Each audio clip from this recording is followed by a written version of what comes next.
Gang shit, bad shit, nigga squad close. Drip Eliante, pulling up, feeling like Harry Belafonte. Look at my racks, feel like Serena when hit from the back. Swing, pull like Jim, waves on swim, Anorak Tims with the tech. Butterfly doors on the Tesla, I just spend shit on gas. I want to try like whitening strips. I know this has nothing to do with it. Yeah. No, I like those whitening strips, but they hurt my teeth. Like, they make my teeth super sensitive. Really? Oh, Yeah. probably because there's like, maybe there's like bleach. Like the bleach and shit that's on the whitening agent, whatever it is, Yeah. it just hurts my teeth, so. We're actually learning about toothpaste a little bit right now. Like, cause she's already popped a tooth, the baby. She's already got a bottom incisor. She's 5 months. Hello? You're kidding me. No, not at all. Are you serious? I am dead ass. Like, tooth is already, like, her bottom incisor, the bottom, like, left incisor is in. So they come in pairs. So she'll have another one here probably within the next week. And then the top, Wow. usually the top incisors come in about up to 2 months after that. So I'm, like, Has she been, learning like- about toothpaste. Has she been fussy because of it? Oh, fuck her most of the time. Honestly. Like, today was the bad day, too. Today was a bad one. Really? Oh, I just, like, and she's it's funny just in because pain.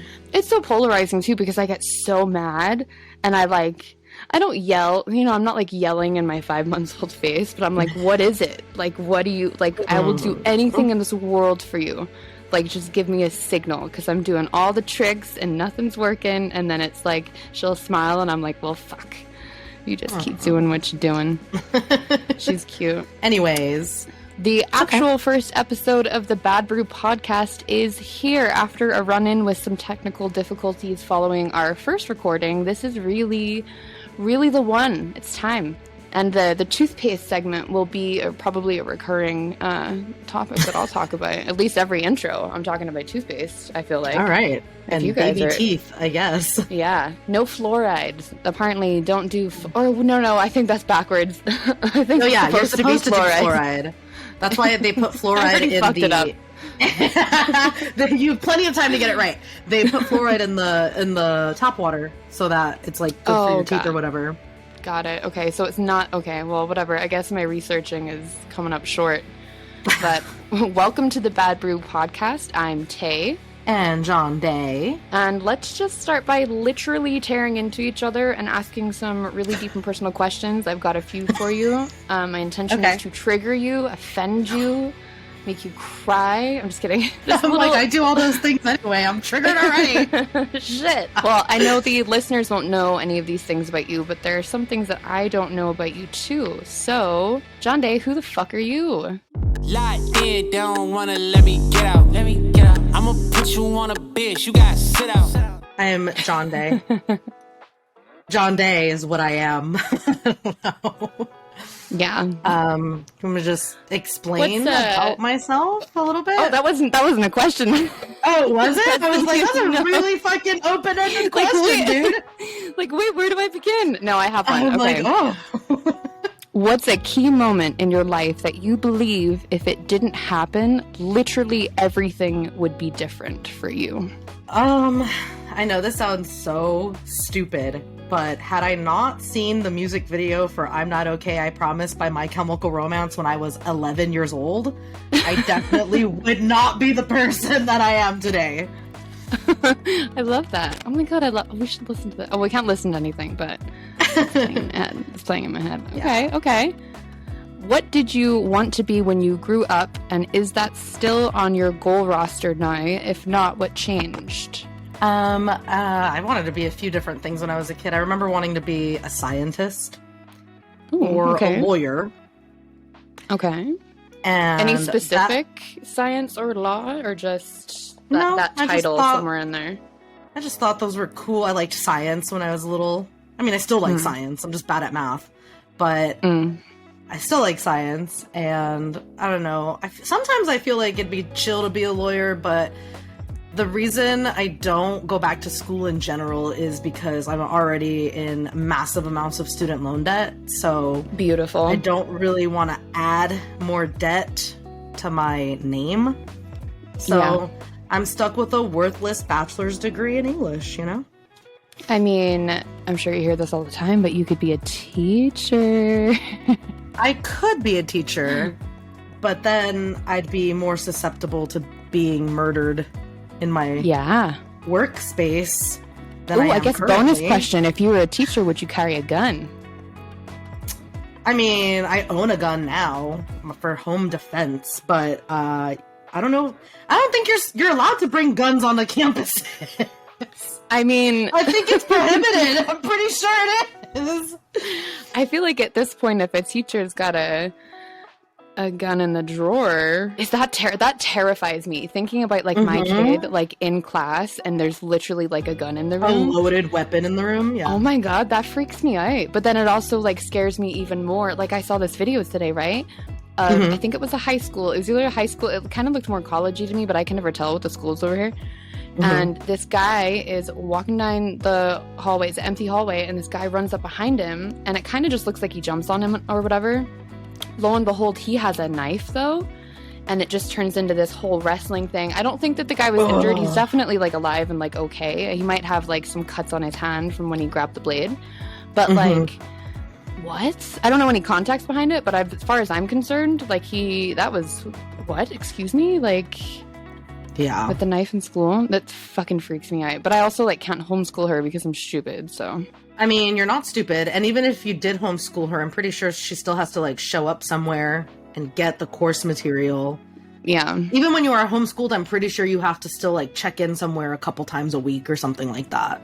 Yeah. I think the social interaction's more important to me, too. Just because, like, I don't want her... not having any type of social skills and like no friends. I don't want her like only social life being like on the internet. Like that's not gonna work. Well, I knew somebody who was homeschooled when I was in high school, and they were still allowed to participate in the extracurriculars at school.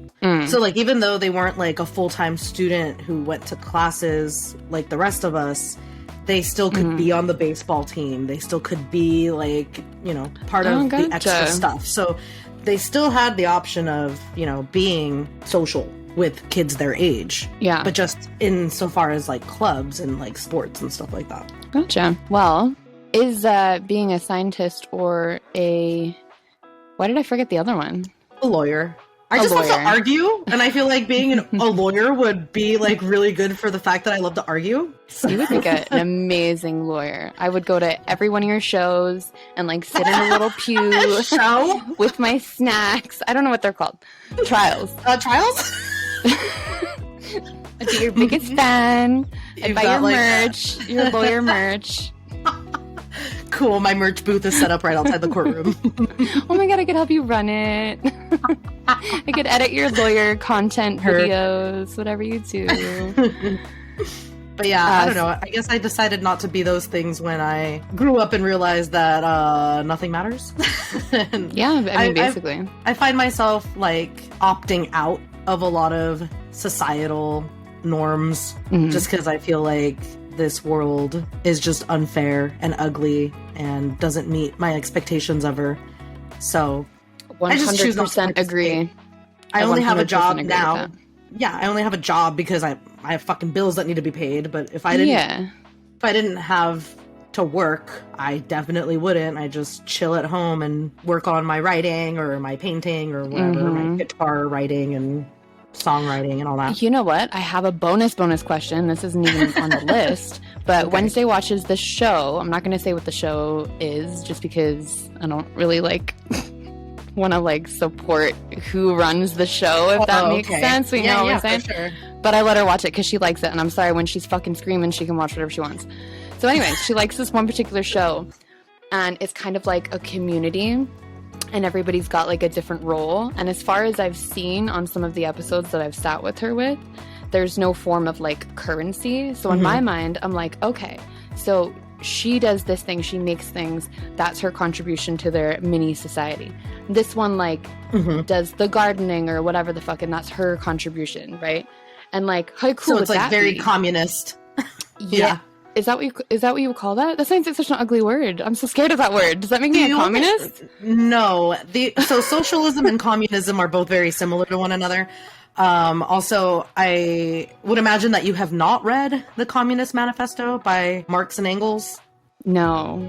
I love that you presume that about me, though.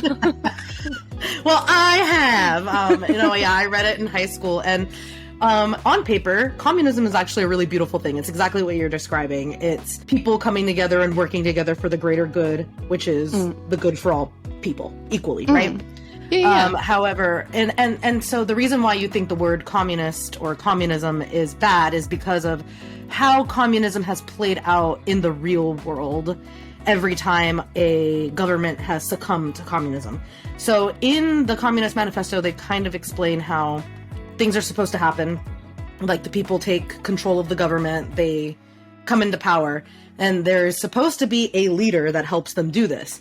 But like one of the last steps, or I think the last step of it, of the takeover into communism, is that leader is then supposed to step down and become part of the collective community of like with equals, right? Everybody's equal. That's never happened in real life. So that person in this hierarchy or government position of power, or whatever it is, just stays chilling up there because they don't want to step back down amongst the tinkers. So I would make the argument that the world as we know it has never truly seen a true communist government, because those communist parties just end up becoming fascism.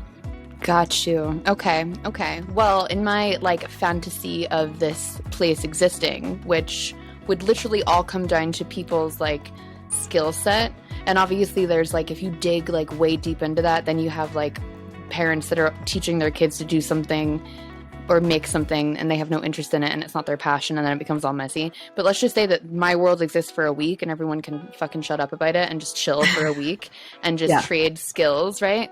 I'll rephrase the question. Let's say it's like the apocalypse, right? And there is no money and we're going back to like a barter system. What skill or talent do you have that you would use in a barter system? It can be anything. I mean, the easiest answer is to like use this bomb pussy, but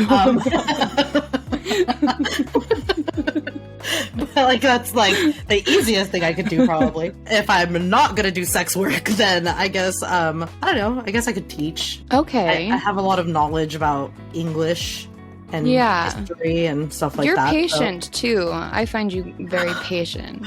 That's got to be like maybe the third time I've ever heard that in my life. It's very. I think just when you're like explaining something to me, like you just taught me what communism was, and you did it very well, and I'm gonna remember that forever. That's a good teacher trait. Thank you. Yeah. I like thinking of a barter world. I think I would be like the blanket maker. Well, not specifically blankets, probably anything related with sewing, because I can textiles, sew. Yeah. I think I could also maker. Be the chef, like a cook of some sort. I make pretty good food, I think. Yeah. And I bake. So yeah, we could have a garden together. That would be amazing. Roomies in the apocalypse. Fuck yeah. In our yurt. in our cave. Okay, final question I have for you in the Who the Fuck Are You segment. What's the most common misconception people make about you? I guess I perpetuate this common misconception. It's that I'm a raging bitch. So I kind of perpetuate that. I have a rough exterior most times. Like, unless I'm in a setting where I can disarm, and like, obviously, like sitting here with you talking, you're my best friend. So it's like, I can sit here and, not let that guard down. Yeah. But usually the guard is up. The fence is a wall with barbed wire across the top of it. And I don't really let people in. Like, for example, at where I work, like we have a really high turnaround rate. Like people get hired and they quit or whatever, like all the time. So I've stopped expending my energy, like getting to know anybody on a real, like authentic level, because I don't know if you're going to be here next week. So why am I going to like sit here and try to relate with you or talk to you or get to know let's you just in do work any way. And get it over with. Right. And it's like, I've noticed that like after I've seen somebody new for about a month or so, then I start to like, be more friendly and talk to them and all that. Yeah, you can see they're going to stick around. Yeah, and my therapist likes to remind me that that raging bitch serves a purpose, that internal aspect of myself, it serves a purpose, which is to protect myself, because, being a child from a rough childhood kind of prepares you, kind of armors you to, I don't know, not be so vulnerable with people. So I think at first when people get to know me, they think I'm a huge bitch, which is fine. I have no problem with that. Like I said, I didn't think that. Well, we were in an office setting when we met, and I liked you right away. So I think we always clicked chill. pretty fast. Yeah, we did click. But I definitely see it. Like, I'm not ignorant to the the vibe that other people might pick up. You know what I mean? Like, I certainly want to get on your bad side. In saying that, I don't think there's only like one, or I don't even think I can think of a second one. One time where we really bumped heads and like I didn't back down, but I also remember like what I was doing that day and like the path of self-destruction that I was on. So I don't know if it was just me not caring and being like, I'll bump heads, and kind of also knowing on like a deeper level that we'll be fine. I don't really know what that day was a little bit crazy. It was the first time I ever took myself to the movies alone. Oh, I remember that day. I saw Midsummer. Yeah, I remember that. I totally remember that. You met me after work because you went to the theater where I worked at. Yeah, it was a strange day. I look back on that. Well, you were having a shit day and you needed some time alone, and that was it. I was having a shit life. Like, thinking back at what my life was like back then, like, oh my god, like it kind of makes my skin crawl. I deliver to the complex you used to live at. Oh yeah. And your code still works to get it. Yeah, because like people won't put their fucking gate codes when I'm trying to complete a delivery, and that's one of the places that I just know the code to. I do actually. I miss that complex. I just miss, I think, Vegas in general. To be honest with you, I'm kind of over it up here, but there's more to that. Anyways, I love your misconception. I don't think I have a misconception. I think I'm pretty much just an open book. You know what? I do have one, a big one. People usually presume that I'm American. And if they don't think American, then they think that I'm Canadian. So that's a misconception that I get all the time. I have Mourning Brew. Oh, good, because brew? I need the Mourning Brew. I need it.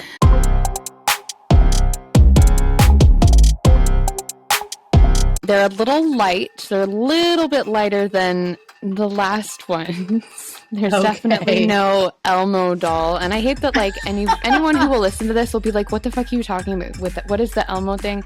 Maybe we'll revisit it. Maybe we'll do, like, a deep dive on that case and see, like, exactly what happened. I don't think that there's very much information available as of right now anyways, because it's kind of an ongoing investigation. In due time, maybe you'll learn what the Elmo thing is. Okay, I really liked this one.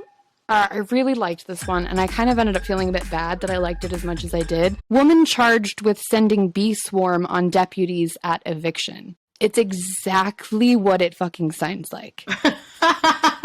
Like, she weaponized a hive of bees? She is the king of the fucking bees, and she fucking sent them at these fucking police officers. Like, absolutely. So Massachusetts, a woman released a swarm of bees on sheriff's deputies as they tried to serve an eviction notice, and she's now facing multiple assault and battery charges.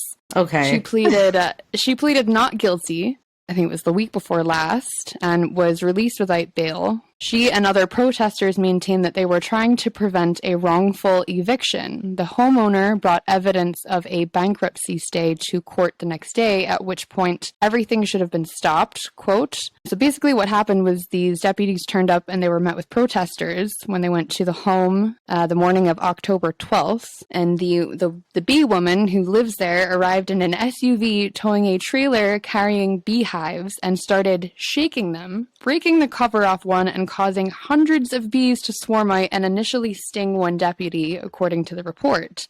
I'm sorry. It's like not funny because someone was allergic to bees, like in this. So I'm just gonna. That's why I'm fucking allergic to bees. So if somebody released bees at me, I'd be fucked. Yeah, I know, and it's not funny because like that's really dangerous. But like, I mean, it's not funny. However, it is absolutely absurd, and I do think absurdity is hilarious. I mean, has that ever happened before? Like, there's definitely people with dogs that set dogs on the cops. There's definitely people that, like, attack just physically, whatever. Like, I'm sure people have even done things that, like, Kevin Malone did and, like, put tacks on the floor and shit.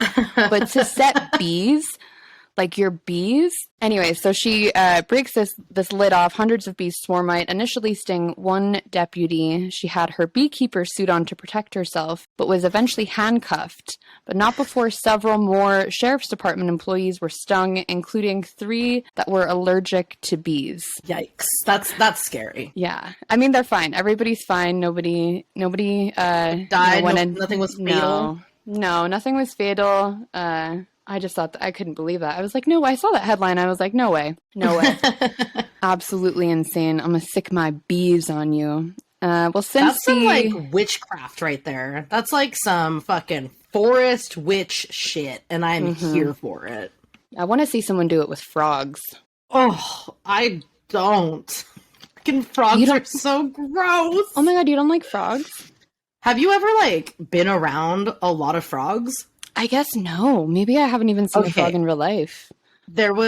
I've seen frogs from a distance, and I've heard frogs from an even closer distance, and that shit is scary. That is foul. Like when I lived in Malibu for a summer, there was like this area by like the outdoor mall where it was like behind the mall. There was just like, you could just hear the frogs croaking.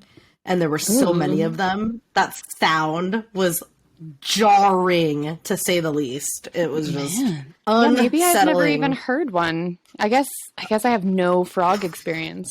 Maybe I'm scared of frogs and I just don't even know it yet. I haven't unlocked that fear yet. Yeah, and then there's I think they're toads, but the ones that have like the little holes on their back where they keep their babies. Ew, okay. Those are foul. Yeah. I can't, I don't really like the holes. I don't really like the holes thing. Yeah, no, like, Marcus, my husband, he fucking can't. He's got whatever that phobia is called when you see like little holes. Like Poulsen in American Horror Story, the Klein one, the cult one. Yes, it's like whatever that phobia is called. I can't remember off the top of my head right now what it's called, but that's a very real one. And it's like, I don't have that phobia myself, but like I get it. I have more like a morbid curiosity about stuff like that, especially when it's like in flesh. Yeah, I think that's what it is. That's where my head jumps to. It like jumps to like a sore or like pus, like all these disgusting things. And that's like an evolutionary like trait that we all have. It's kind of the same way that like as a human being, you are afraid of rats, spiders, or snakes. Mm-hmm. And like for me, when it comes to those 3, like I can get down with a snake and I don't mind spiders, but I fucking can't. I can't with rats, dude. I can't. Okay.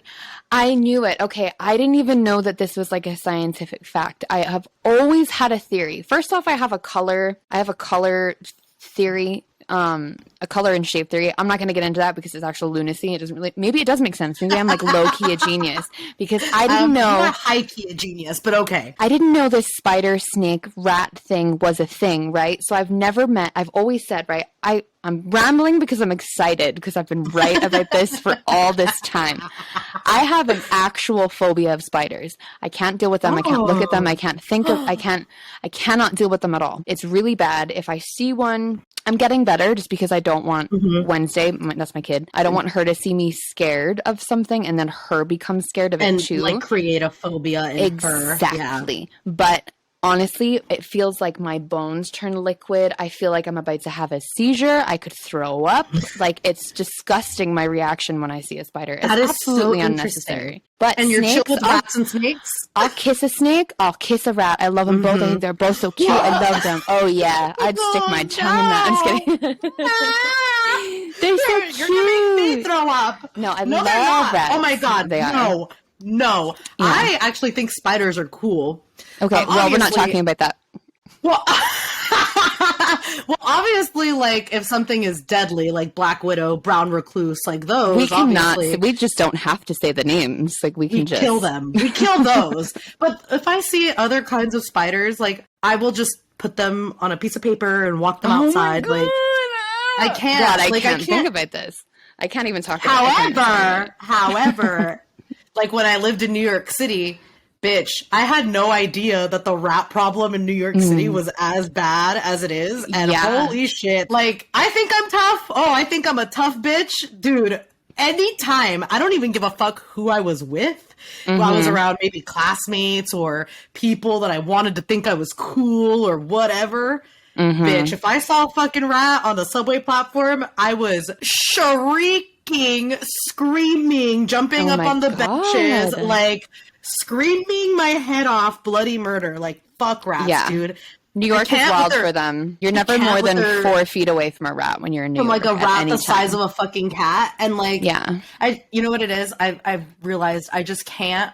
It's the fucking tail and it's their little hands that look like little tiny human hands. Like, I just, oh fuck, kill me. Do you find hairless cats cute?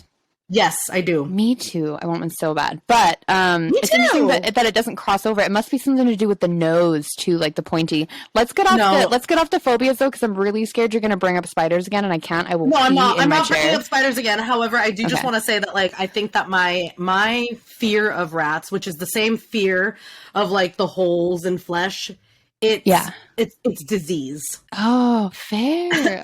Okay. I see it. Yeah. I see it. It's disease. It's like, to me, like, rats are filthy, disgusting, dirty animals because they can carry disease. I really hope a rat's not listening to this. Like, say sorry for that. Okay, I will say this. When I have seen people's pet rats, like domestic rats. Okay, yeah. I can stomach it and I can think it's cute. Okay. But it's the fucking sewer rats that I'm talking about. Like, I can maybe wrap my head around I can maybe wrap my head around a pet tarantula. Now, saying the word tarantula makes me want to rip my teeth out, but I'm more likely to be okay with it. Like, God forbid Wednesday wants one. I don't know what I'm going to do. I don't know, like, the closest adoption home. Like, I don't know if we still drop kids off at churches. How about I just get a pet tarantula and she can visit it whenever she wants. I have friends that work at the fire station. I'm going to ask them if it's okay if I drop her off there, should she decide she wants a pet tarantula. But I could probably wrap my head around that more than I can any of them running around free. And you know why I think you feel that way? Because tarantulas are fuzzy. It could be. I think it's the leg. I can't really talk about this or think it because I'm thinking about them now. But anyways, back to why I was right about everything ever in all history. I've always said that if someone is scared of spiders, they're probably not scared of snakes. I've never really said the rat thing before, I'm going to be honest, because it's just never been on my radar of a fear, because who would be? But it's also like flipped, right? Anyone I've met who's been scared of snakes has never been scared of spiders. Now there's a third one to add, so I can do a little bit more field research with that. There must be something there. Do you know why? Like, when you brought that trifecta up? It's just an inherent, like I said, it's an evolutionary trait that we have as human beings, like being afraid of the dark. That's like in everybody because you can't see, and when you can't see, you don't know what's going on, and that's why you're scared. And then I think the rat, snake, spider thing, it's like one's a mammal, one's a reptile, and one's an arachnid / insect. Sure. So you're covering like 3 different categories of creatures.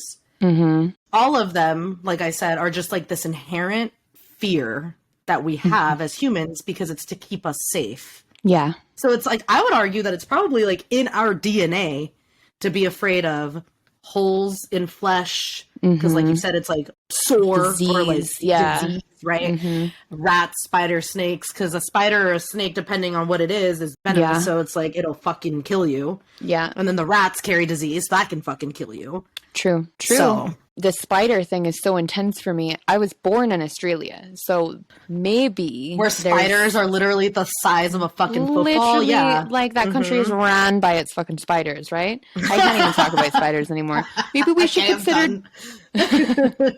Maybe we should do a deeper dive one day into phobias and talk about all sides of that. I have a really, really good headline. This one might be my favorite. My favorite. Trail of candy wrappers leads police to suspected burglary ring in Georgia. And it's literally exactly what it sounds like. This is such a good story. One of the 9 thieves allegedly enjoyed the bag of stolen candy on a walk home through the woods following a burglary. This was literally a few days ago. Okay.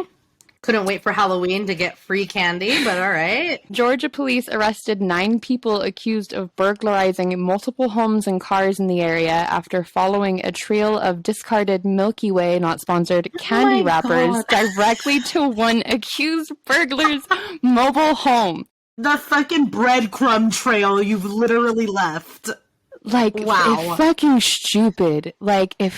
stupid was walking around, it's these guys. The bag of Milky Ways was just one of several items stolen from the home of an unnamed victim, including clothing, 4 guns, ammo, a chainsaw, and anxiety pills.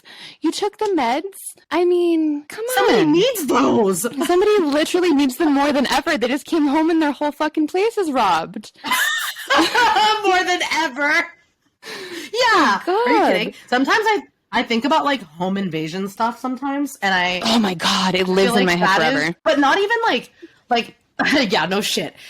Okay, because it's like one thing to be home when something like that happens, but imagine coming home. Oh, to I your have. Shit just be. You have. I have a story time for you. Literally, I got robbed. Let's do it. I wasn't an adult. I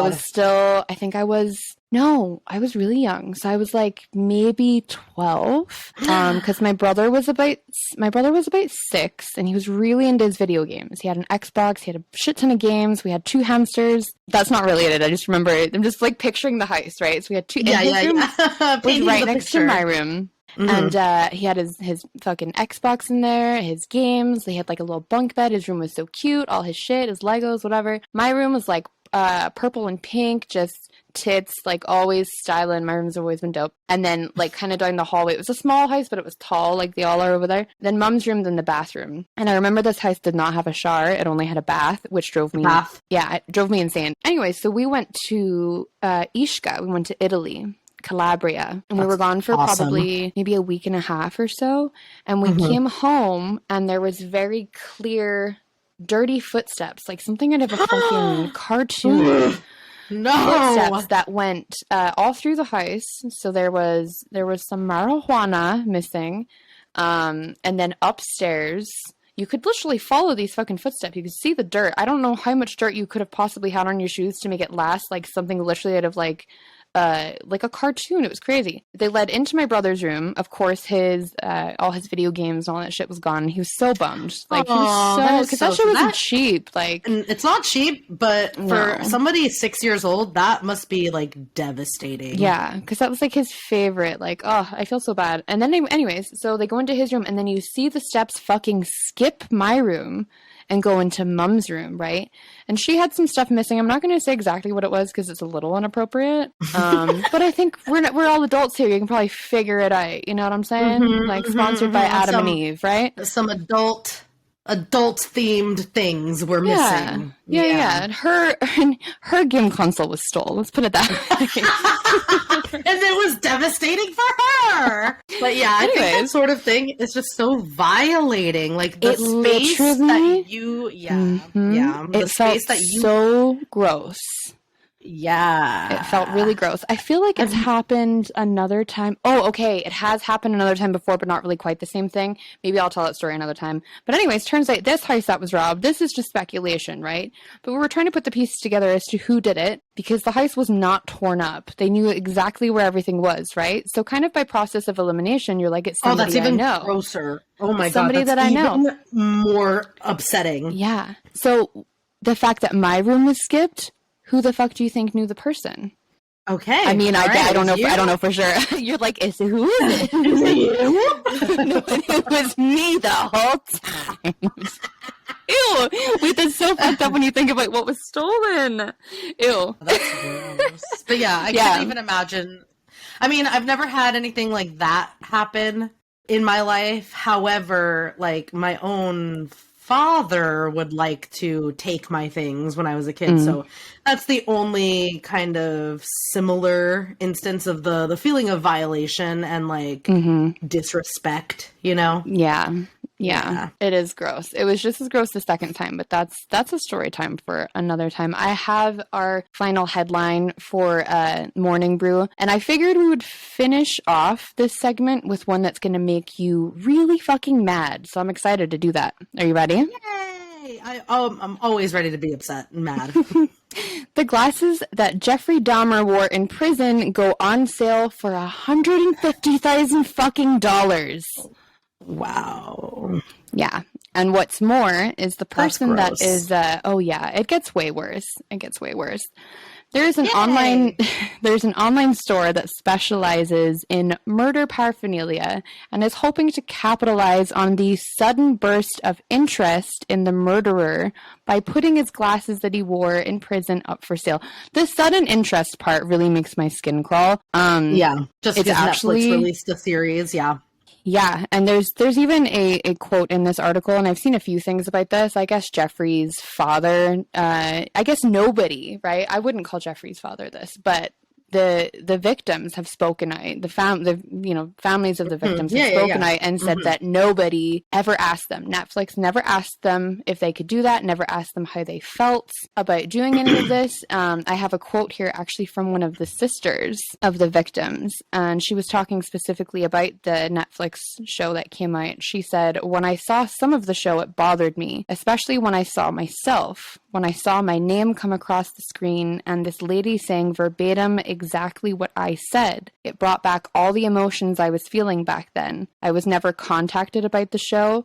I feel like Netflix should have asked if we mind or how we felt about making it. They didn't ask me anything. Right. They just did it," which is absolutely disgusting on its own. But this guy, this person, whoever this may be, has a whole website. Absolutely disgusting. You can be someone who's interested in true crime, like we Which are. I am. I love listening to true crime podcasts and 100% into that too. Tiny little tangent here, but it's like I hate phrasing it this way, but it's like I got into serial killers like when I was in high school, like after my freshman year of high school, during the summertime when I didn't have classwork to work on, I was doing a lot of research and reading on, like the big names, Dahmer, Bundy, all those very disgusting shit piles.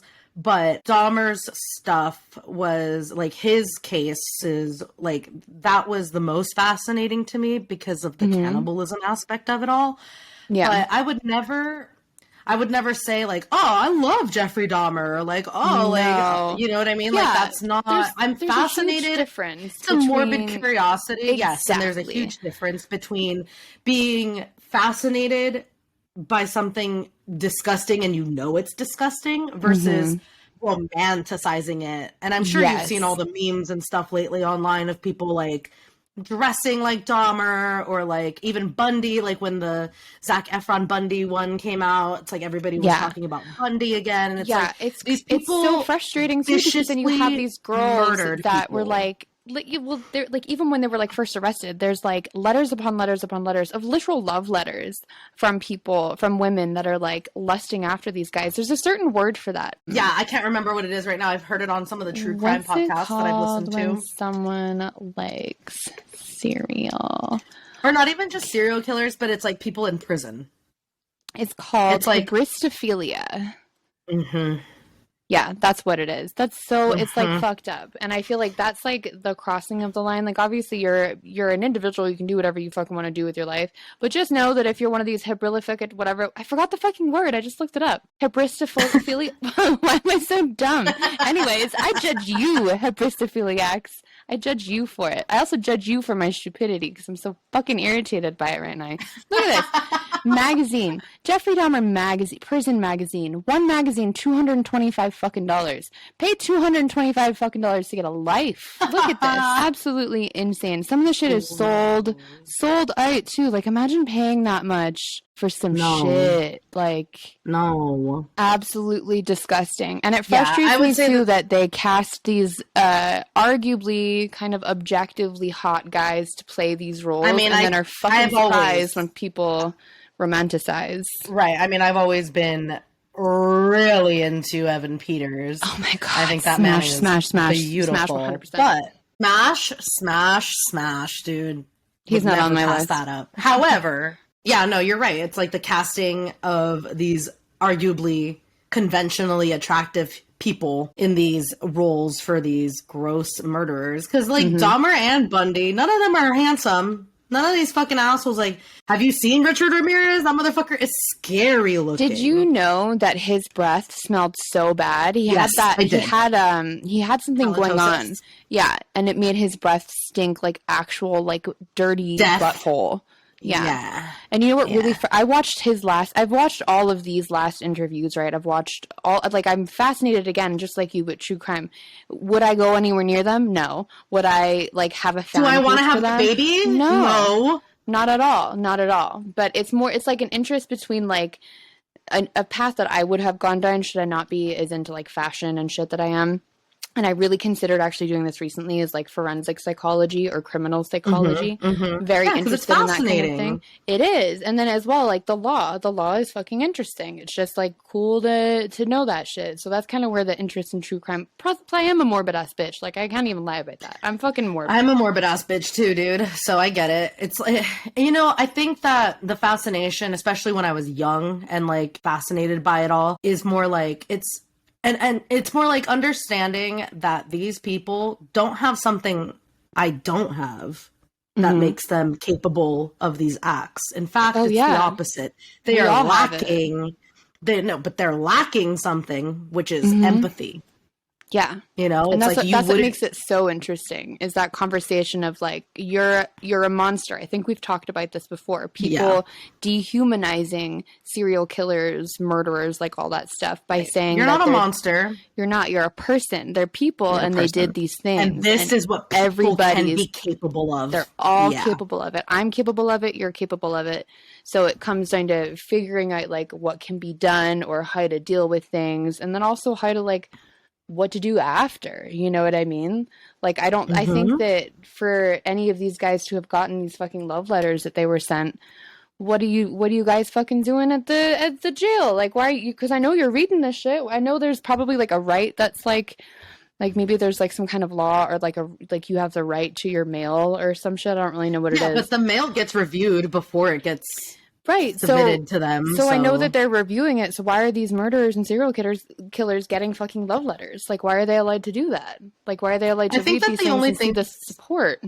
Well, I think that the only things that they screen for, like when they're, you know, reading inmates' mail, is like plans of escaping or plans of this or like whatever. But I think that, you know, you can't stop people from talking to each other, how they feel. I guess it's a freedom, free speech thing.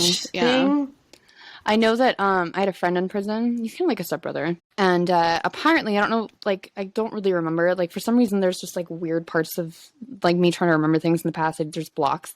But anyways, I just feel like I remember being told when writing letters to him that you couldn't have any profanity in there, like, in the letters that you're writing. And I think they might even go through and, like, scribble them out. That could just be specific to this state. Censor it. Yeah. Okay, that is all I have for the Mourning Brew.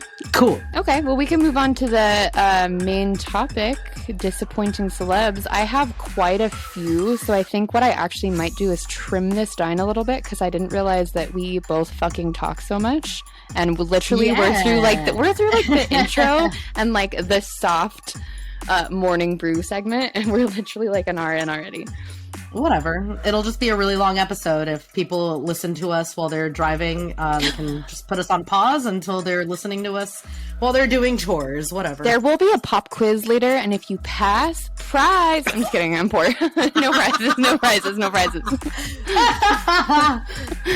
prize is maybe you fucking learned something. Okay. That is a prize. That's always a prize. Did you want me to go ahead and do my background for disappointment? Yes.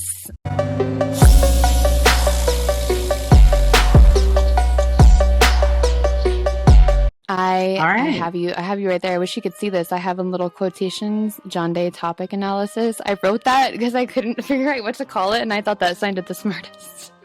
It is the smartest. Because you're the smartest.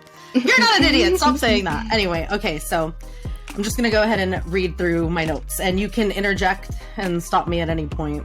Oh, you know I will. Good. I'm counting on it. All right. So, disappointment in psychology. So, what does it actually mean to be disappointed? According to Wikipedia, because I love Wikipedia, Disappointment is the feeling of dissatisfaction that follows the failure of expectations or hopes to manifest. So, similar to regret, it differs in that a person who feels regret focuses primarily on the personal choices that contributed to a poor outcome, while a person feeling disappointment focuses on the outcome itself. So, regret is your personal choice. Disappointment is the outcome itself. Yes. It's a source of psychological stress. The study of disappointment. I'm like, ooh, I'm so stressed. I'm stressed, dude. I'm pressed and stressed. Okay, so the study of disappointment, its causes, impact, and the degree to which individuals' decisions are motivated by a desire to avoid it, is a focus in the field of decision analysis. As disappointment is, along with regret, one of two primary emotions involved in decision making.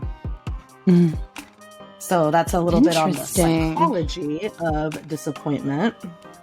Basically, if you don't have expectations, then you won't be disappointed. I feel like I've heard that before. I feel like there's like a saying or like some type of you've probably trope. heard it from me.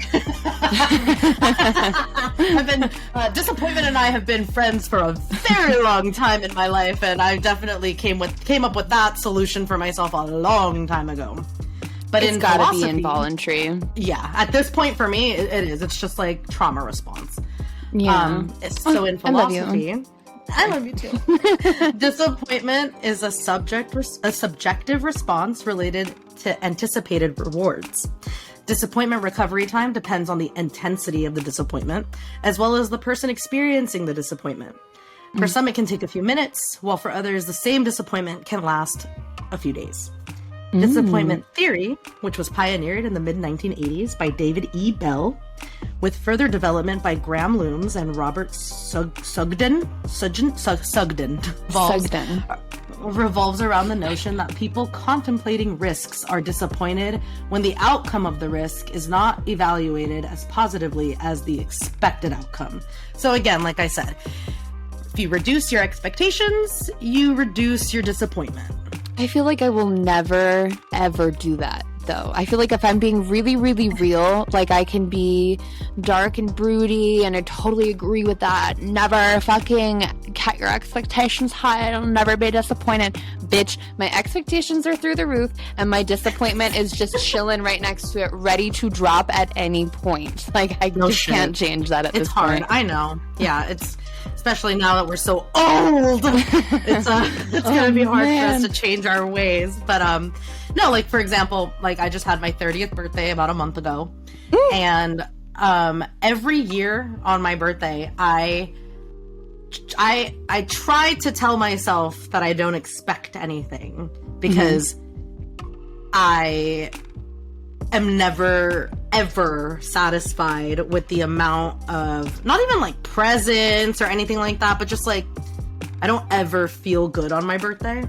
That's a crazy one. I feel like that one, like a lot of people could agree with. Like I feel like a common thing I hear is like I love other people's birthdays, I just don't like my own. I feel like I've even fucking said that before. Yeah, because like I'll turn up at a birthday, but like I'm not excited for mine because of like almost like the foreshadowing of disappointment. Yeah.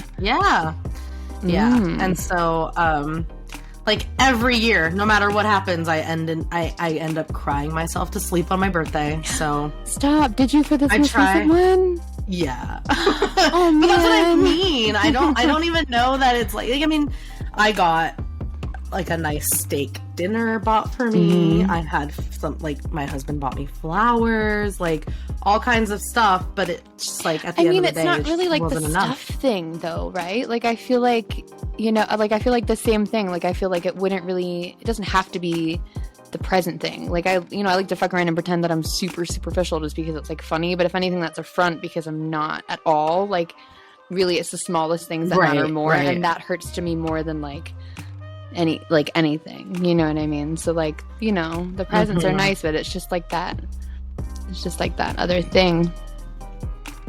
Yeah, I don't know, it's like it's nice, birthdays as a concept, you know, it's just to say like when somebody says happy birthday to you, what they're saying is I'm glad that you exist, I'm glad that you were born, which is nice. And you're right, it's not about presents or anything like that, but for whatever reason, thanks mom and dad, I just have this expectation. And I actively try to not have an expectation of shit on my birthday, and it just always ends up, even try as I might, I just always end up dissatisfied and disappointed. Yeah. You could convert to Jehovah's Witness. They don't celebrate birthdays or any other holiday for that matter. Yeah, bitch, but I don't believe in God, so. Oh, yeah. Okay. I forgot that they do that too. Yeah, sorry. Well, I believe in myself. I don't believe in God. I believe in you. I also believe in God, but I believe in you. Thank you. I was going to say I believe in you more. That was like subconscious. Oh, shit. I'm in trouble. I'm just kidding. It's cool because you're already in hell, so it's okay. It's just because I'm a people pleaser, and I try to say like the most to make people feel good, and then sometimes it comes off as like what? Blasphemy. Straight blasphemy. I guess so. I'll risk it. I'll risk it to make you feel better. I will. Okay. Let's take a quick break. Okay.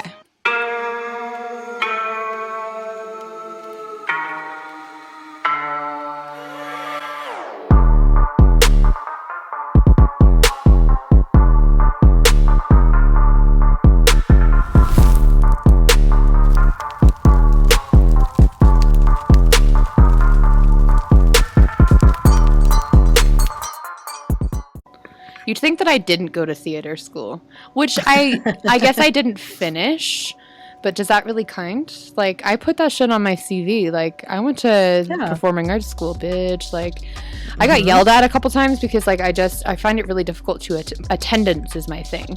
Attention span is my thing. I don't have it at all. Yeah. And I got told off by one of my professors, I guess you could call, and she took me outside and she was like, listen, you're good, but you're not that good. You need to show up for class. And I remember that forever because I'm like, so you're saying I'm good? So what you're telling me is... so you think I'm pretty. That's like that's the only thing I could hear in my head was like, wow, she thinks I'm good. And I did not show up to another class after that. I officially dropped out after that. Okay. That's hilarious because you got the validation you were looking for. That was all I needed. I just needed someone to tell me I'm good. I have a big fat list of disappointing celebrities. Cool. I focused on two specifically, but let's go through that list. Okay. Well, I'm actually gonna narrow mine down to two because some of them are pretty big. So I know there's going to be a part 2 to this. I'm going to pick 2. I'm going to pick my 2 favorites. Actually, I'm throwing in a third. I'm looking at my list right now. There's definitely going to be 3.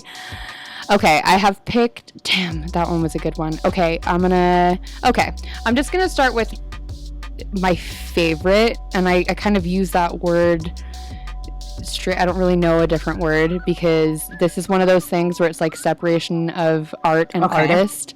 I can't not love this person kind of by proxy because I love the band. It's Anthony Kiedis. Interesting. Of Red Hot Chili Peppers. Yeah, it's because he's a perv, right? Yeah. I mean, basically, and then there's that line, right? All rock stars kind of have that pervy thing, like fuck bitches and party and whatever. Yeah, and like, degrade women because it's rock and roll. Yeah, totally. 100%. Exactly. To a certain extent, like. Okay. Plus, sure, right? But then when the line is crossed, that's when it becomes very disappointing. I just want to say right here and right now, I can't fucking stand the Red Hot Chili Peppers, and you already knew that about me. Oh. You did? Yeah, we've had this discussion before because I'm from Southern California, so it's like blasphemy that I fucking can't stand them. But like, I don't like gibberish for lyrics. Say something. Sure. Of meaning. Sure. You know what? Of value. There's a really funny video that I was going to include and show you right now, but I didn't because I thought, well, this is just fucking nonsense. And it's because it's the 4 of them doing this weird like scat thing is very like it's kind of in their music, like almost their music kind That's of why I don't like their music. It brings on being like ska. Yeah. it kind of brings on being like a ska kind of thing, so they kind of go off a little bit. But this video was just like I can't with it, and it made me mad. It made me mad because I did my research on Anthony Kiedis for the first time in like depth, and now I'm reconsidering using their song for my first dance at the wedding, because it was gonna be that, and I am kind of thinking definitely pick a better band. This one's difficult. So before I dive into Anthony Kiedis of the Chili Peppers and why he's so fucking disappointing, I'm going to put a trigger warning because there is discussion of SA. Okay. Just so people know, trigger warning, so everybody knows that. For the 1989 Mother's Milk Tour, Anthony was convicted of sexual battery after a George Mason University show. The allegation says that he exposed himself. Do I still have to call it allegation if there's a conviction? No. I mean, it was an allegation before it was a conviction, I guess. Sure. But I'm going to keep it in just to protect ourselves. I'm also going to, I have some links for my sites here. So, I mean, if you have beef with the information, listeners, you can just fucking take it up with the links in the bio or the description or wherever we're putting those. But the allegation says that he exposed himself and touched his crotch to a woman's face against her wishes. There's no video evidence of this, but an article in the Washington Post details the incident. Gross. I don't care if it's a concert. I don't care if it was in 1990, whatever. It was 1989. I just fucking said that. I don't care if it was 1980, whatever. It was disgusting. Times were not different back then. They were just different for you because you hadn't been fucking called out for your bullshit yet. That's all I have to say about that one. In his book, okay, I read his book, his biography, autobiography, whatever you want to call it, called Scar Tissue, right? And I think I've actually possibly read it twice. And ever since I read it, I always recommended it to fucking people. I always said it was such a good read. Anthony Kiedis is so interesting. Oh my god, I love that band. Fucking Scar Tissue forever. Well, you're and wrong. Now upon well, yeah, I am fucking wrong. Like honestly, drill to the head. Because what was I thinking? And how did I miss that he admits to sleeping with underage girls in this book multiple times? One being as young as 14 years old. How did I fucking miss that? My god. How did I miss it? I don't understand. Maybe I need to like go and like I have the book still. Maybe I need to like read it again or like look for that part and be like, what was wrong with me? Maybe I myself was fucked up at the time. I don't know. But also in this book, he talks about a time where he was driving to rehab and had his girlfriend, who was a British actor by the name of Ione Skye. I don't know if I'm pronouncing that correctly. I should have looked it up. But anyways, he had his girlfriend in the car and was driving recklessly, intentionally to scare her. He describes their relationship as emotional terrorism on his part. That is verbatim what he said. Emotional terrorism. He had literally, who would be proud of that? He admits that he began dating Skye a few days before her 16th birthday, which would make him 24 years old at the time. Super glad I never liked them now, all of a sudden, by the way. Oh, yeah, it's bad. Well, it's also not just Anthony. Apparently, it's the whole band that are kind of terrible. So let's see here. What does this say? Whole band seems so physically terrorizing. Okay, I don't know what. There's a note here about someone getting physically terrorized, and my notes are so bad that I don't know. I must have been really pissed off while I was writing this because it doesn't make any sense. So I'm just going to skip that part. During a Florida show, Flea picked up a woman onto his shoulders, and drummer Chad Smith pulled her bikini bottom down partially and started slapping her butt cheeks. She fell off of Flea's shoulder, then he kneeled over her. Trigger warning, I'm throwing it up again because this makes me feel like I'm fucking triggered. Kneeled over her, grabbed her, and demanded that she give him head. Both band members were escorted off the premises. Flea was charged with battery, disorderly conduct, and solicitation to commit an unnatural and lascivious. Damn. I've never heard that of it. And lascivious act. Chad the drummer got battery. In a 92 Rolling Stone interview, Flea said that there was nothing sexual about it, and he denies that it was assault. I know exactly what he's trying to do with that, which I think what makes me mad about this is I feel like I've been to this party. Like, I feel like I've been in this situation. I feel like I've been that girl, and I feel like in the moment you're kind of like, oh, not a big deal, like it's a concert, it's a party, like they're just playing, they're kidding. It's not fucking okay, and it's not funny. Like, I'm throwing this out there. If you're like 15, 16 and you kind of like feel like you're hanging around with these guys and they're cool and you like them, just because you like them or you find them attractive or you're at a party does not give them the fucking right to ever put their hands on you in a way like it's called if you don't like consent. It's called consent. Like, verbal, doesn't matter how cool the guy is, doesn't matter how hot the guy is, it's still not fucking okay. And it makes me so mad that people like this will just abuse the position that they have as fucking rock stars, throw on some bullshit about it being a fucking party lifestyle, and think that it's appropriate and that it's okay, and it's just not. And it makes me really fucking disappointed. Anyways, the band ended up getting another show canceled because of this incident, but they insisted it was all in jest, of course you did, and promised to be on their best behavior. Also because of this incident, both members, after pleading guilty, had to pay a $5,000... It looks like they had to pay $5,000 to an R-word crisis center. According to subreddit Hollywood Receipts, which has an entire thing dedicated to the Red Hot Chili Peppers and talking about their misconduct. I follow that. They had a whole... I'm on that subreddit. Yeah, they had a whole section. And around this same time, two unnamed members of the band allegedly cornered a former associate director of media and artist relations for Epic Media in a storage room. They pressed up against her and told her all the ways that they could, quote, make a sexy sandwich. She ran out of the room completely distraught. So would I. That's just, fuck you guys for that, honestly. You know, I don't know if this other person I'm about to, like, mention right now is in your notes or not, but it's the same thing with, like, the whole Marilyn Manson of it all.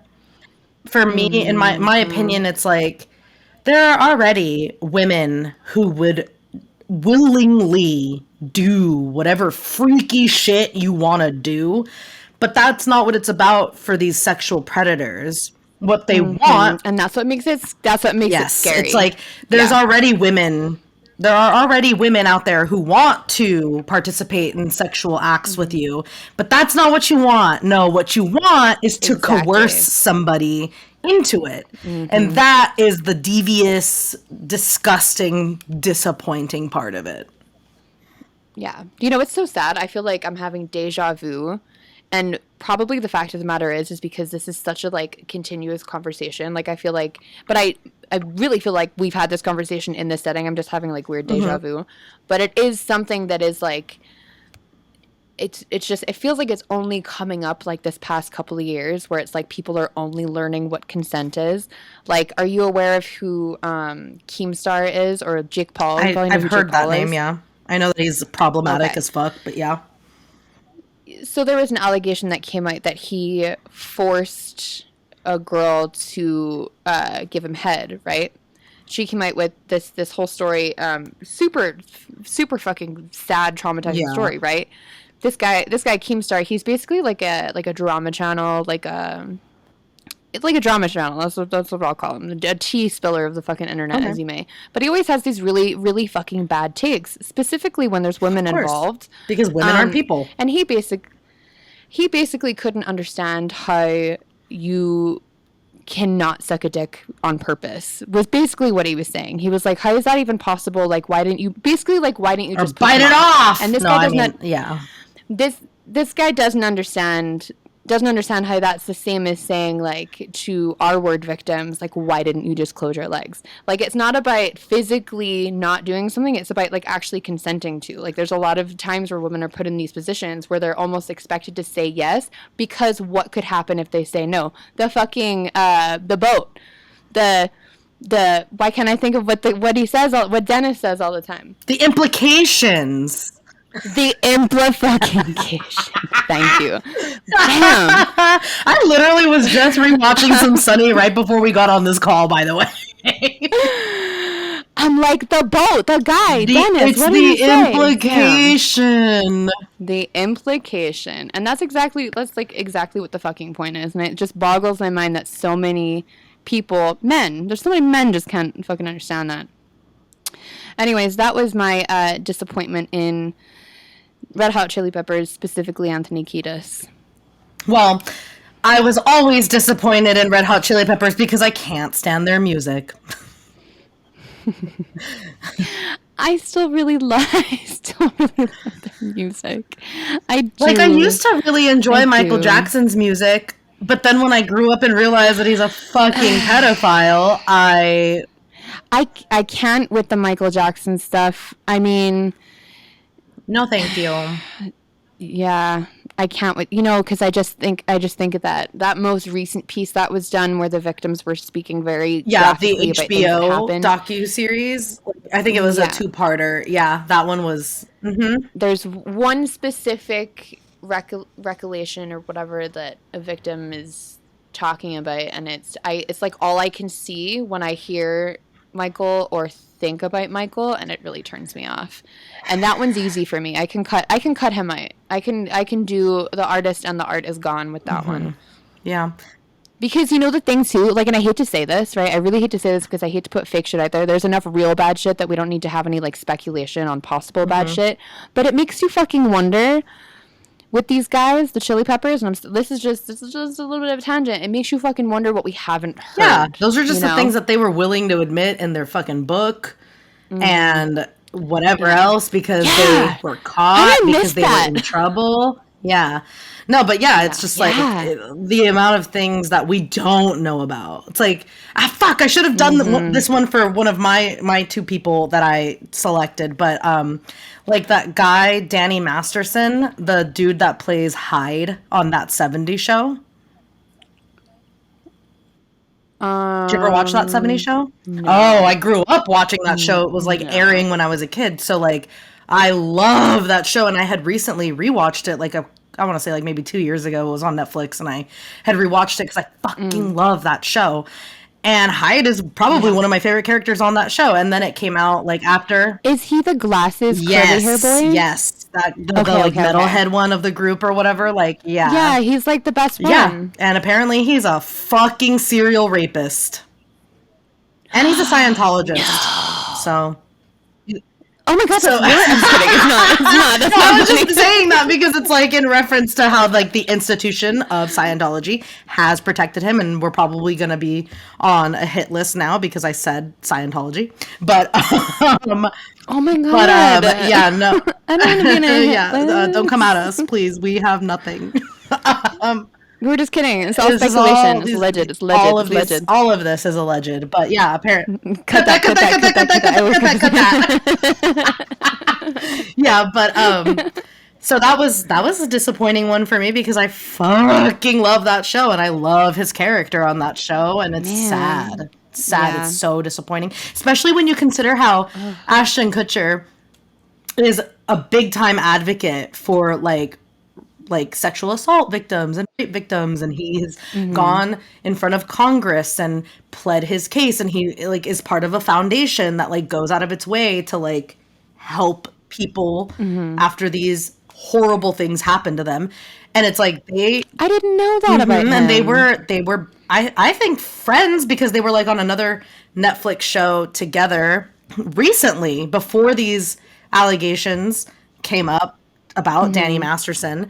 So I can't even imagine how frustrating and disappointing and sad that must have been for Ashton Kutcher to grapple with that. Do love the inclusion of like a pleasant surprise to this really awful segment. Like the pleasant surprise. Because I didn't know anything like that about Ashton Kutcher, and I also kind of thought that low-key maybe he was going to end up on the list. I've never done any research. I don't have any grinds to No, stand he's that an on, amazing human being from the sounds of it. I get like the really Yeah. I should read about him more because I just get like I get that like college frat boy vibe. I off think of that him, that's and just I feel like it's the made me- pigeonhole like kind of character that he was always cast as, especially because like Michael True. Kelso on that 70 show was always just a himbo, like a beautiful dummy, you know? So I think that's why. And then Dude, Where's My Car? And like the casting decisions like that Yeah. he's the roles that he's played or whatever. I think that may have played into True. your concept, like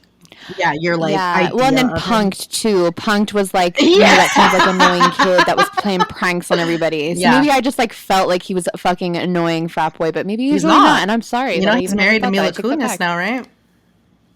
Well, she is smash. first off. Smash, Like, she's never incredible. pass, always smash. her. Yeah, and you know, for her, like he was her first kiss on camera ever, her first ever my kiss, and like they're married and have kids now, and it's so Oh my god, cute. they have Yeah, kids. super sweet. Oh my god, like I love them. I know, right? I love them. I always just think of like, well, damn, Jackie, I can't control the weather. Like I don't know. I feel like I love them, and I love that for them, but.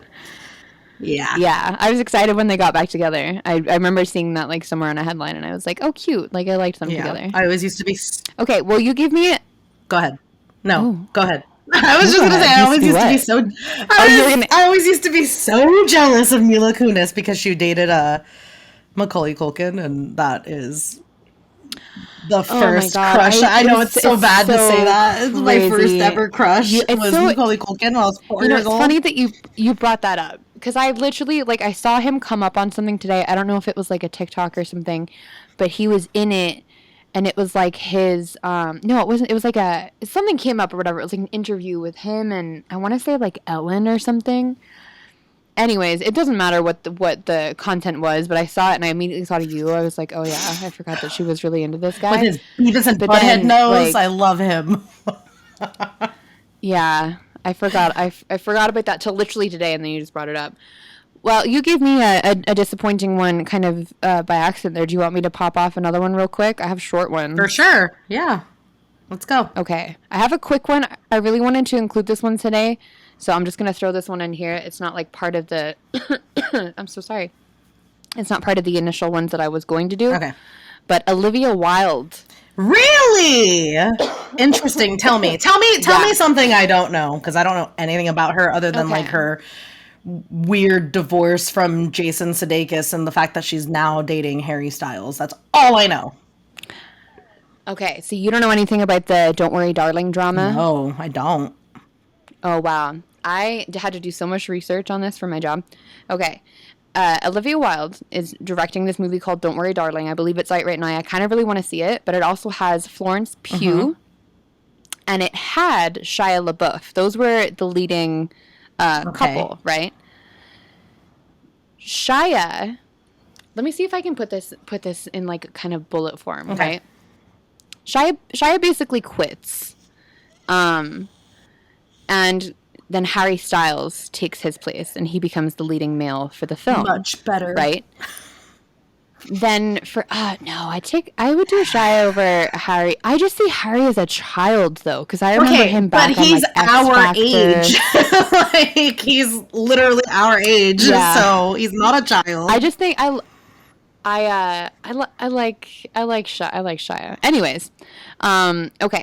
So then these articles come out talking about how Olivia apparently said that she had to let Shia go because of his behavior towards, I guess she basically said, this is not verbatim, so don't quote me, but she basically said in this article that his behavior was aggressive and she felt that it was her responsibility to protect her female Actors, cast. So she had to get rid of him, right? Well, that was a fucking lie. Oh, He left of his own accord. for some other reason.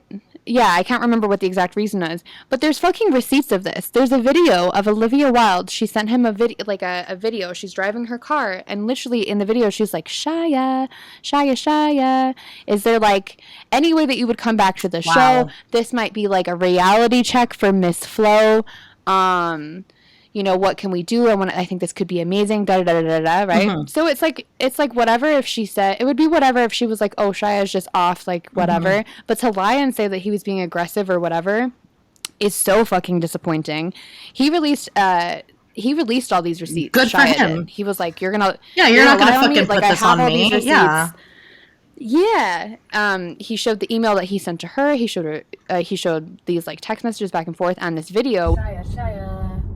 I just went riding my horse, very sweaty, but I wanted to reach out because I feel like I'm not ready to give up on this yet, and I too am heartbroken, and I want to figure this out. And I think this might be a bit of a wake-up call for Miss Flo, and I want to know if you're open to giving this a shot with me, with us. If she really commits, if she really puts her mind and heart into it at this point, and if you guys can make peace, and I respect your point of view, I respect hers, but if you guys can do it, what do you think? Is there hope? Is there hope? Will you let me know? Okay. But it makes you cringe to know that she told a lie of like this level.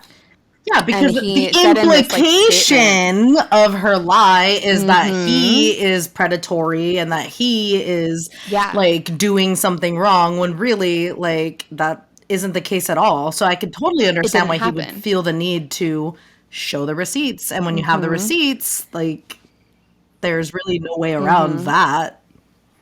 Why she would even think of doing that when the proof was so easy to get out there, like I don't understand like at all where her head was at. And Shia even said in his like letter to her that was basically just like saying the same thing. Like, I'm really disappointed.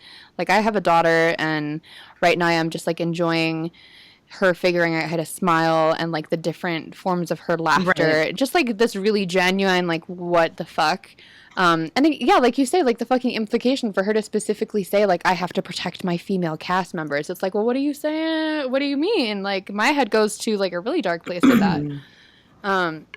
But I guess on set too, Florence Pugh, she was quoted to say that, well, I guess I can't say she was quoted to say because I don't remember what she said, but it was something along the lines of she felt a little uncomfortable being on set with Harry because like Olivia and Harry were dating, and she felt that Olivia wasn't directing the way that she should have been because she was distracted with her new relationship. Right. That makes sense. I put Olivia Wilde on my list because, excuse me, Shia, the video fucking makes me cringe. Yeah. Like, knowing, bitch, like, ugh, I really liked you. I did. Yeah. Oh, well. Oh, well. Trash. Pass. Pass. Hard pass. All right. Was that it? Did you have a third one? That was it. You can go ahead with your. I can maybe squeeze one. I would rather. Actually, I'm not going to squeeze it in. I'm going to save the rest of my list for part 2, and we'll do your second one, and then a quick round of smash or pass. All right. So you want me to do both of them? Just one. Save one. Okay. Well, in that case, I am going to talk about J.K. Rowling. Oh my god, she's coming for you. You have been waiting for this. I feel like this is your This moment. is my time. Like, has your wrist has been burning. I don't know. I it. covered up my Deathly Hallows tattoo recently, so I... Wait, you did? Oh, I didn't tell you? No. Oh, for anybody listening, I'm showing Taylor my cover-up tattoo. I used to have a Deathly Hallows. I mean, I still do. It's under there still. But, yeah, no. I covered that shit up because fuck J.K. Rowling, and I'm not going to be advertising for her for free on my body anymore. All right. This one really hurt because I grew up on Harry Potter, as many millennials have. And, I mean, it's a novel and a movie series, so many others will, I'm sure, grow up watching Harry Potter or reading Harry Potter. Mm-hmm. I actually attribute a lot of my academic success to wanting nothing more than to be the Hermione Granger of my class. So the first Harry Potter film was in theaters in 2001. So I was like, I don't know, like 9, 10. And I didn't see it until it was available to rent at the local rental place I would go to when I was a kid. But anyway, I watched the first movie and just absolutely fell madly in love with the magical world that J.K. Rowling had crafted. And then I read all the books, and you bet your ass that I made it to the theaters for every single one of those movies after that first one. I even went to see... I was right there with you. It was like and I was the same age as them in the movies every time a movie came out. Yes, right? Like, we grew up with fucking Harry Potter and Ron especially the fucking movies. Weasley. Like, I was waiting for my letter. Like, excuse me. I was like, I guess I'm not fucking magical enough on my 11th birthday, but whatever. Well, you know what's amazing is, like, once the 11th birthday passed, I was like, hey, never mind on that. Buffy, the Vampire Slayer. I fucking love Buffy. Right? She became the Slayer when she was 16, so I was like, there's still hope. Well, then 16 came and went, and I was like, okay, well, never mind. I guess I'm I'll just, not like, do special, nails. but I guess I'll do nails. All right, so, like, I even went to go see Deathly Hallows Part 1 and 2 4 times each. The last time I went to see the final installment of the saga, I went to the theater alone for a matinee show, so I could comfortably cry at the end, as I knew I would. It was especially emotional for me because the last film came out the summer after I graduated high school, the very summer right before going to New York City for my first year of college. So it really just felt like the end of an era, the era of my youth and adolescence, you know? Harry Potter as a franchise, as a story, as a universe, like, really shaped who I was as a person at the time. So before the transphobic rhetoric, J.K. Rowling was already tweeting some shit that I was not okay with. For example, she tweeted something about how she should have had Harry and Hermione end up together at the end of the series, to which I felt personally attacked by, because Ron Weasley is my favorite character in both of the books and the films. So I didn't think that was very cool, because the whole reason Ron gets the girl is literally because Harry, being the chosen one, gets everything else.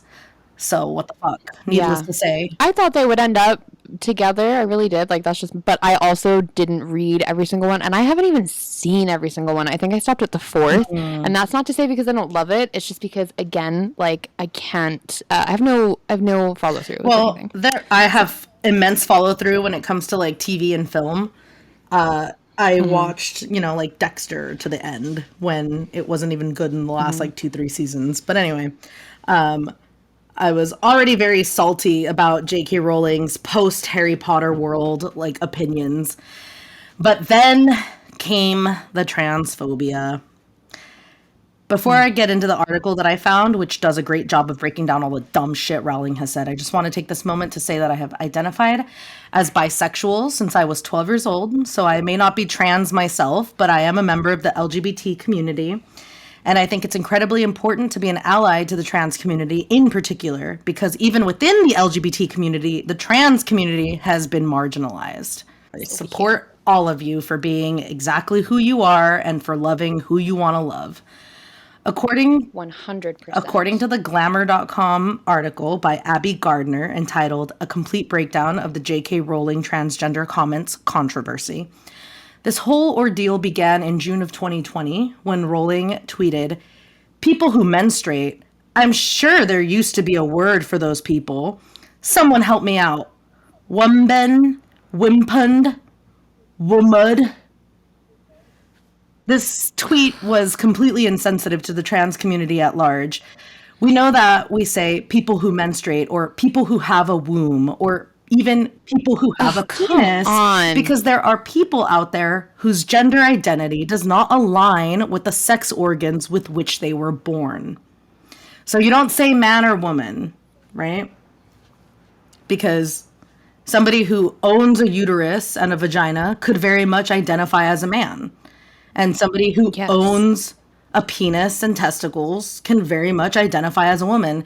And to say that it's only man or woman is to completely invalidate all of those people's existence, which I cannot get on fucking board with. So no, not at all. And you know, like, it actually, like, the trans community isn't a new thing. It's like, I was talking to a good friend of mine about this who's like a huge person in the community in the East Coast. Like he very much is he just does really, really great work. And we can maybe dive into that later another time. But it actually dates back like way further than people realize. Like this isn't just like a new thing. Like trans weren't just born in 2020. Like it didn't happen that way. No. Yeah. So to completely just wash out the even idea of it because it's strange to you is like the fucking height of ignorance. And I can't with anybody who thinks it's also a mark of just like severe privilege. Like you've never had to, or you've never had the privilege of meeting somebody different from you in that way. And that's why you think, oh, you're either a man or you're a woman, as if your sex organs are the only thing that distinguishes that. Anyway, after receiving backlash for this initial insensitive tweet, Rowling doubled down on her bullshit with a series of tweets. So I'm going to be quoting her tweets for a second here. If sex isn't real, trigger warning. If sex isn't real, there's no same-sex attraction. If sex isn't real, the lived reality of women globally is erased. I know and love trans people, but erasing the concept of sex removes the ability of many to meaningfully discuss their lives. It isn't hate to speak the truth. The idea that women like me, who've been empathetic to trans people for decades, feeling kinship, feeling kinship because they're vulnerable in the same way as women, i.e. to male violence, hate trans people because they think sex is real and have lived consequences is a nonsense. I respect every trans person's right to live in any way that feels authentic and comfortable to them. I'd march with you if you were discriminated against on the basis of being trans. At the same time, my life has been shaped by being female. But I do not believe it's hateful to say so. All right, Joanne, we get it. Like, you're a TERF. But it's not like just because trans people get rights that you have less rights as a woman. Like, nobody is taking that from you. Like, human rights are not finite. It's not a fucking pie. It's not a fucking pizza. Like just because somebody else gets a slice of it doesn't mean you're not going to. Exactly. And, like, we can't obviously disregard the truth behind that there are women's issues that are important and should be talked about, but you don't have to squish down the entirety of the fucking trans community to pull that up. Like we can so like I said, she's a TERF, and TERF stands for Trans Exclusionary Radical Feminist, and is a feminist who excludes the rights of transgender women from their advocacy of women's rights. You just don't get to you just don't get to do, like, you don't get, who fucking appointed you the person that gets to decide if someone is a woman or not. Like, nobody was like, okay, rolling, whatever. Like, make sure if anyone, make sure if anyone's a woman that they fucking clear it with you first. Yeah, like she's trying to fucking gatekeep on, like, what womanhood is. Like, being a woman comes in many different arrays of just definitions of what being a woman is. So only a few days later, Rowling tweeted, "TERF Wars.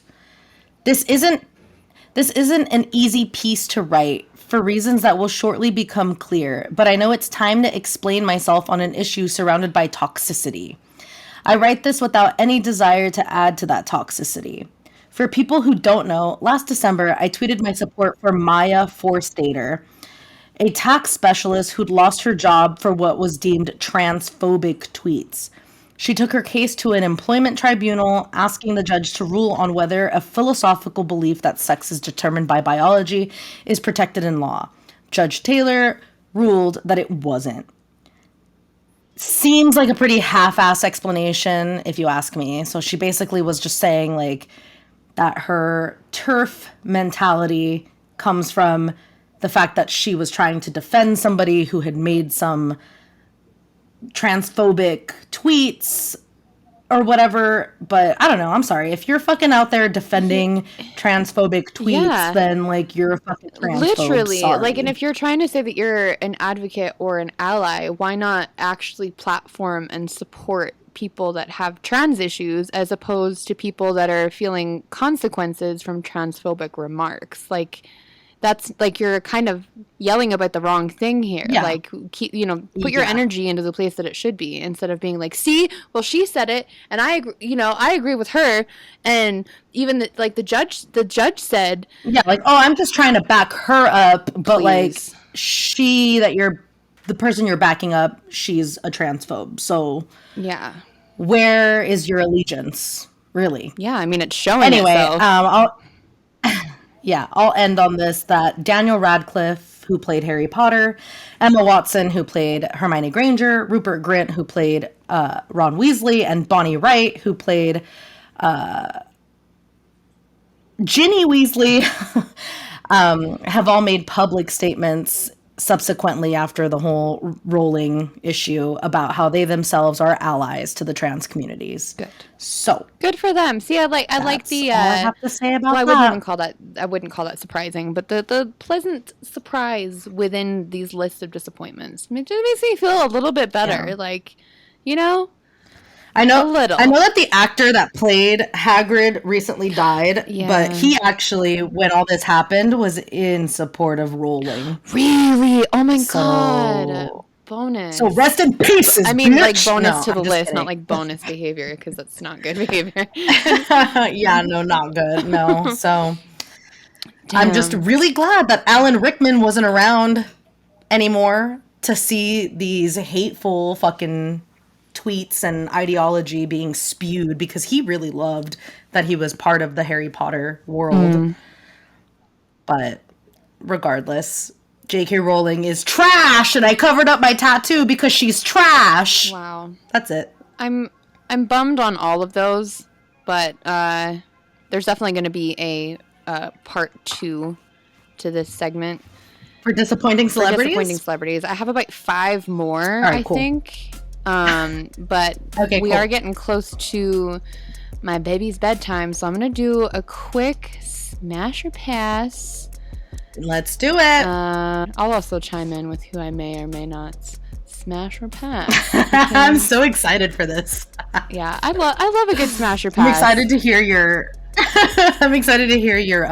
your choices. I think you're gonna enjoy them as much as I did. And you know what? They came to me organically. There was one specifically that I'm like really curious on, and I don't know why I have this person in my head. Hit me with that one first.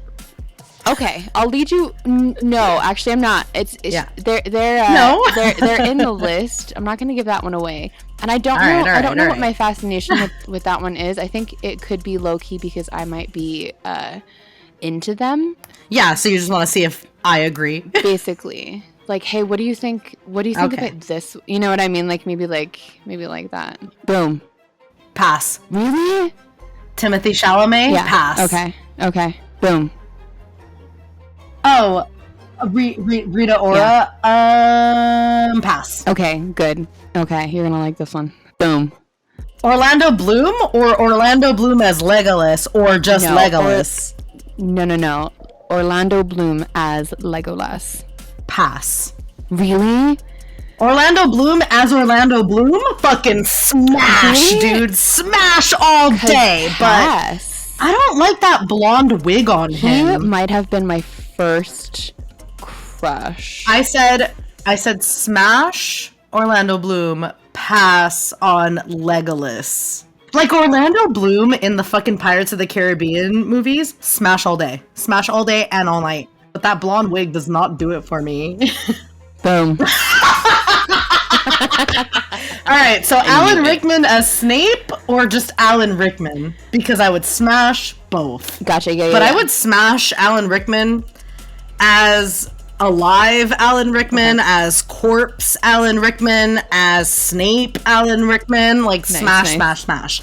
I would even smash him as the angel with no genitalia in Dogma. I'd figure it out. I'd figure out some way to smash that. But no, Sure. pass on Legolas. Smash Professor Snape. Only if I get to be Hermione Granger in that context. Hey, man. Okay. Kinks are kinks, all right? Yeah, and it's always so So if I'm doing a smash or pass with you, this is just a disclaimer for all future ones.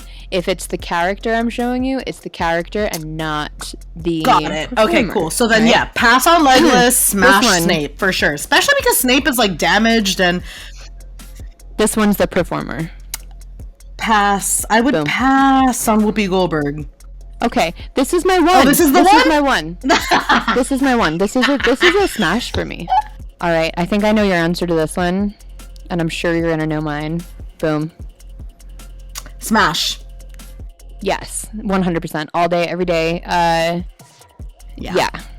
That lab Yeah. coat. He's the one. If I was He needed, needs he would me. be the one. He needs me. Yeah. He needs a mother figure to those Powerpuff Girls. Like he needs. He's just so kind too. Mhm. Like, Yeah. oh my god. Like you're busy. I need to help with I'll the have dinner kids, ready. Like, Yep. you're Mhm. busy. Yep. Totally. Like, I'm happy to be like the wifey, like stereotypical wifey. Here we go. Boom. Jack Skellington. Yes. Smash, because I love a skinny, sad emo boy. You know what? This might shock and horrify you. I would pass on Jack.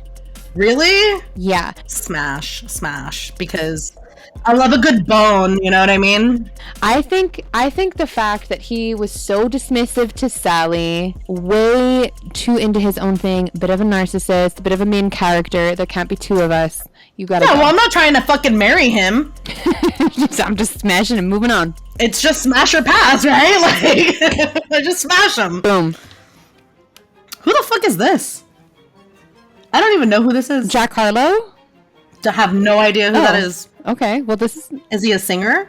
is Jack Harlow. He's a rapper. You might okay. recognize the song he did with Lil Nas X, Industry Baby. Do you remember that? No. Well, based on looks. Smash I don't it. know this person, but based on looks, smash. Based on Yeah. looks, smash. I'm like, I yeah, that was I the right love a answer. man. Yeah. I love a man with like those big loose curls like that. Like that's Yeah. super cute to me. So And you can smash, tell that smash that's based on the natural, curls too. alone. Okay. Yeah, okay. of course. Well, you here can we tell go. it's Second to not last natural. one. Boom. Who dat? Tiffany Tiffany Haddish. Pass. Really? I think I would wife her. Yeah. I think I would go full. She seems like she's wifey fun to with hang that out one. with, but definitely doesn't tickle me in any way. I'd smash. All right. But I also feel a little scared to say that because I feel like she could beat me up. Like, I'm a little scared of her at the same time. I as being a usually little only attractive. want to smash people who I know could beat me up, so. Are you okay? Okay, last one. Boom. Will Smith. Damn, that's a complicated one. I feel like when we're talking like Fresh Prince era, smash. I know. But post slapping at the Oscars era, definitely pass. Even though that totally contradicts my last statement about like wanting to smash people who I know could beat me up, but I don't know. I'm not totally into that. That was wild. Yeah, of course. That was wild. You know, it was funny. Like, dude, like it was like uncensored fucking assault on stage. Yeah, it was wild. At the Oscars. And you know, I think too that my list wasn't you know the way you have a train of thought? So I think there was definitely like some train of thought probably after Whoopi, because Whoopi, who's one of like the head honchos of the Oscars or whatever, spoke very publicly she is? about In the how Academy? she disagreed with what Will Smith did. But I also saw an interview with Tiffany Haddish pretty much immediately after the slapping incident, and she I want to say was like on the side of it. Like I don't want to say that for sure because maybe she's not. Well, Maybe, I think that maybe she just like understood. she said, Why? 'Cause- I saw a man defending his wife, is what she said. Yeah. Like in So that interview. I kind of agree with that. Like when that whole thing happened, however many months ago that happened, it like there's one part of me that felt like, all right, cool. Because I also read that apparently Chris Rock had made jokes about this issue, the alopecia issue that Jada Pinkett Smith has had. in the past, and he had already been told and asked by the Smiths in the past to not make jokes about it. So I can understand why it happened the way it happened. It's like, bro, we already told you, like, please don't make jokes about this, and then you do it again.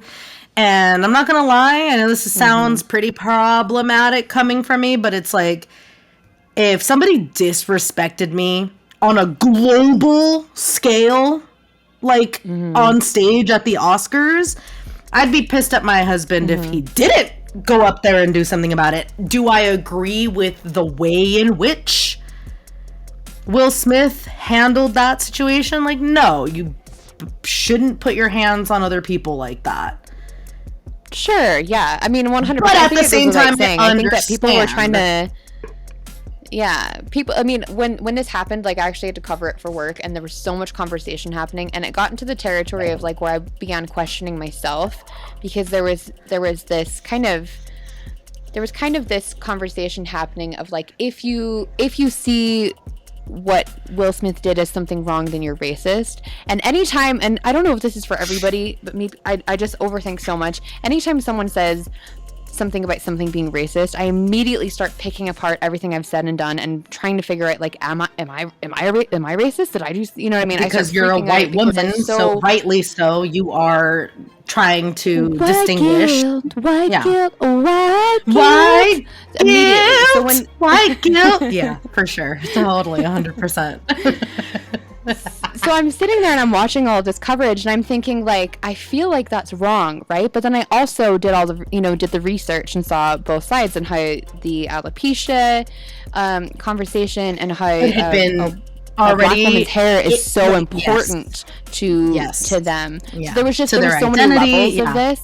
And then, absolutely. So there was a lot more levels than just, oh, this actor assaulted this actor on stage at the Oscars. It wasn't as black and white as that. Right. It couldn't be blanket state. You can't throw a blanket over it and call it what it is, because it isn't. All right, but thing.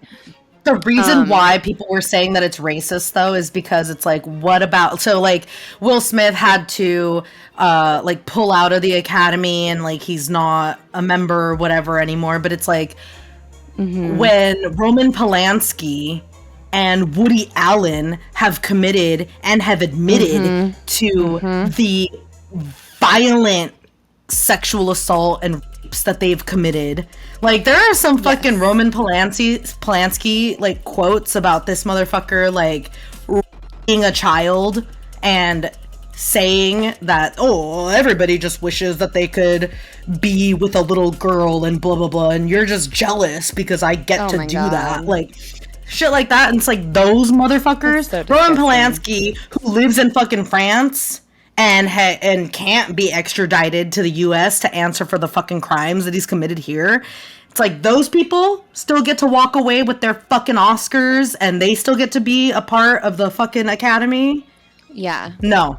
So that's why 100%. People are saying that it's racist, because Will Smith slaps a man on stage in defense of his wife, but these assholes have literally raped children. That violence, to me, in my opinion, is far worse. Yeah, and why? Because they're white men. That's why. Yes. I realized that when people were saying, oh, it's not a big deal, it's just a joke about her hair, that in itself was ignorance, because it was like, no, it's not just, it is, you know what I mean, it's a lot bigger than that. So it took some research, and I still don't have like one opinion one way or the other. Like, I've talked about this with Patrick, and like, if we were at a heist party and someone disrespected me and you slapped him in the face, it would be celebrated. So it was kind of like the setting that made it this. Obviously, it was the setting. It was the fucking Oscars that made it this whole thing. But it's still just one of those things where it's like, it's just so much bigger, and it's not one thing one way and not one thing another way. Right. Lots of levels. I changed my answer. I would still smash Will Smith today. I would smash 100%. Yeah, for sure. I can't wait to do the Kinks episode with you. Yeah, no, Kinks episode is going to be great. That'll be episode 3? It'll be up, well, because I named this one 1.5. It'll technically be 2. Yeah. It'll be episode 2. Same time Okay. next week, same Okay. place. We're going to Cool. do kink talk, and we're going to dive into all that. I already have a really long list. Yeah, I have a long list that we're going to go through. Cool. So, but I'm going to try and keep them shorter because I feel No, like no. It's talk a lot. cool because I We're can at just another rely 15 on you minutes. to do more of the of the work that I have to do. So it's fine. You guys, we made it to the end of the podcast. I know. It really has been an incredible ride. Well, I'm shooting for Friday episodes. That's the goal, but you know. Yeah, Fridays are good. If you guys are watching / listening to us on YouTube, you can support us even more than just listening by subscribing to the Bad Brew channel. Make sure to hit the notification bell too, so you know when we upload. But more importantly, I want to see you guys comment your thoughts because I love a good argument. Are we arguing with the listeners? I mean, maybe. It is me. I like to argue. Right. Well, of course. Well, you guys can also stalk the socials. I'll link everything below, but we're the Bad Brew on basically everything except Instagram, where we're the Bad Brew Pod, because somebody already got to Bad Brew first. Fuckers. Yeah, well, until next time, I'll miss you. I'll miss you too. Tune in next time, bad bitches. Butterfly doors on the Tesla, I ain't spend shit on gas. If I like how the bad look, I'ma eat it up, ain't this shit back up. We